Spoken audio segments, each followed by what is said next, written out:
Hey, what's going on everybody? Welcome back to another unsponsored laptop review series where I buy a laptop with my own money and do detailed independent testing covering all the aspects of the laptop from general overview to performance to optimization and present them in a series of videos.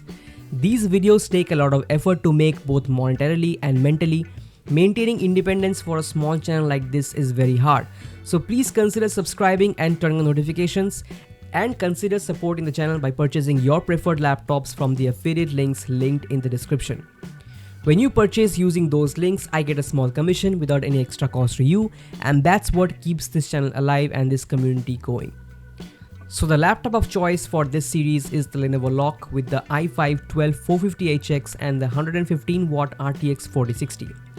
At an effective cost of 80,000 rupees or 72,000 rupees including 10% credit card cashback, when purchased directly from Lenovo as a custom order, this is one of the cheapest full-powered RTX 4060 gaming laptops. Potentially one of the best gaming laptop deals ever. Not to forget, the price also includes 3 years of extended warranty. People in my Telegram community already knew this video was coming, so consider joining my Telegram community if you haven't already. Okay, so this laptop comes with a 170W power adapter, which I'm telling you right off the bat is not going to be enough to keep the laptop powered while keeping the battery fully charged. I will show you the initial CPU plus GPU combined power usage figure later on in this video and you will understand.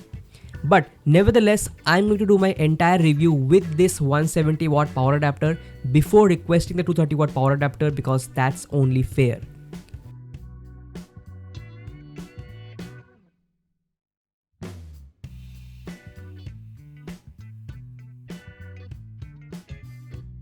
Okay, so the laptop looks pretty good, but it's quite heavy as well. Overall build quality feels good despite being completely plastic. A quick look at the bottom, we can see there are two active intakes as usual along with a passive exhaust. Yes, Lenovo removed the left side exhaust vent and replaced with this passive exhaust, which I don't understand why. So the laptop has a good mix of understated design along with some gamer aesthetics. The grey color does make it stealthy looking. There are a couple of ports on the right side, which includes a USB 3.2 Type A port and a Type C 3.2 Gen 2 port with DisplayPort support and 140W power delivery support as well, which is great to see. There is also a physical switch to toggle the web camera on and off and a 3.5mm audio combo jack. I wish these ports were on the vacant left side though. Anyways, the rest of the port are on the back, which some may prefer as that helps with cable management. These ports include two more USB Type A 3.0 ports, Ethernet, HDMI and the power adapter port.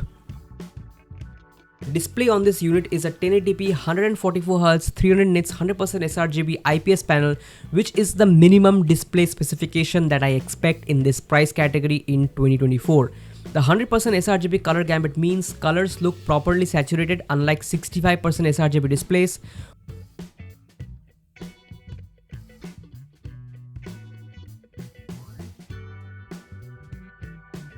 Overall, the display provides a visually enjoyable experience.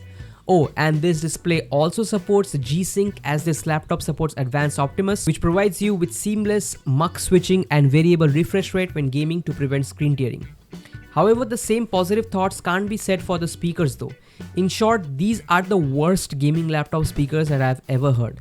There is this Nahimic audio control panel, but whatever you do, the sound is quite low and hollow with absolutely zero bass. These speakers are just horrible, that's all I can say.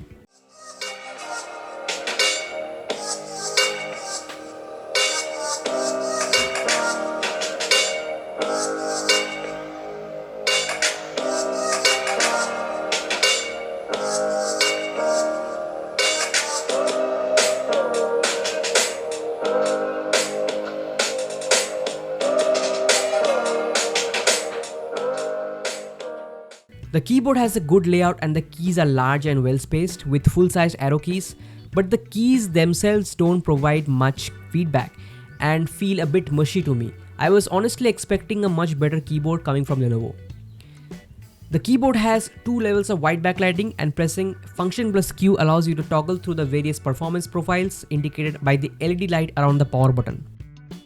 Speaking of performance, here's a quick look at Lenovo Vantage, which provides a manual mode allowing you to set the RTX 4060 up to 115 watts and also lets you control the various power related settings of the CPU, including dynamic boost settings. You have options for GPU overclocking, CPU overclocking and undervolting, which you have to enable through the BIOS first, and you can also change your mux settings here. CPU undervolting is a big deal here and the main reason to opt for Intel's HX CPUs, and CPU undervolting is well supported here. This is the first laptop that I've had since the Intel i5-12550HX MSI GF65 thin that allows for undervolting. I will make a separate undervolting video later down the line, as this is an absolutely critical feature for Intel CPUs in my opinion. Finally, I wanted to quickly show you the thermal capacity of this lock. With the 170 watt power adapter and in extreme performance mode, I have seen this lock hit around 160 to 165 watt of combined CPU plus GPU power, which definitely drains the battery, as this laptop actually uses some power from the battery to achieve this power target. But like I said, I will do the review with the 170 watt power adapter, as that's the only fair thing to do. I will retest the performance with 230 watt power adapter and release a video later. So that was a quick look and first impressions of the Lenovo LOQ 12450HX and RTX 4060. More videos to come, so make sure to subscribe and support my goal of becoming a completely independent enthusiast review channel. Alright guys, that's it for this video. Thank you so much for watching. Take care and I'll catch you in the next one. Peace.